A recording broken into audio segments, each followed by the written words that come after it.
On pense à l'image de François Hollande à la Cité des 4000, c'était au début de cette semaine, sa difficulté à convaincre que les quartiers ne sont pas oubliés. Vous nous ramenez à une époque où on pensait qu'en faisant tomber les tours, en fait, on ferait aussi disparaître les problèmes sociaux.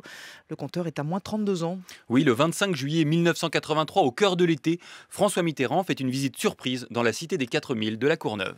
Je crois qu'il faut, c'est l'expression consacrée, réhabiliter. Et dans ce terme un peu compliqué, qui n'est pas toujours très bien perçu par l'habitant, rendre ce quartier agréable, habitable, commençons par dire habitable, pour que l'on y vive mieux, de ne pas avoir ces enfants pratiquement abandonnés, sans véritable espace vert, sur des terrains, comme on dit, vagues, et ils sont bien vagues.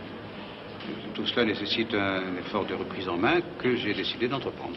Les terrains vagues, bien vagues, la poésie de Mitterrand, le grand mot des années 80, en tout cas il est lancé, réhabilitation. Oui, et si le président de la République se rend en banlieue, c'est à l'invitation d'une association lancée en 1981, animée par deux architectes et urbanistes, Roland Castro et Michel Cantat-Dupart, qui propose une véritable révolution dans les banlieues, d'où le nom très révolutionnaire, lui aussi, de leur association Banlieue 89. Leur ennemi, ce sont les grands ensembles, tels qu'ils ont poussé dans les années 60, et dont la Cité des 4000 est un bel exemple. Et c'est précisément de retour de cette visite que François Mitterrand lance une mission interministérielle reprenant le nom de l'association et dirigée par ses fondateurs.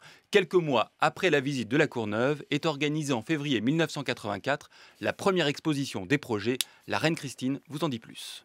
Mieux vivre en banlieue, réhabiliter le cadre de vie dans la périphérie des grandes villes, c'est l'un des grands projets du gouvernement que suit le ministre de l'Urbanisme et du Logement, Paul Quillès. Le chef de l'État a inauguré une exposition sur ce thème cet après-midi à Paris. Les maires des 70 villes concernées étaient là pour l'accueillir, dont M. Chaban-Delmas ou encore M. Delors. La tâche est difficile, dit M. Mitterrand, et c'est en cela qu'elle est intéressante.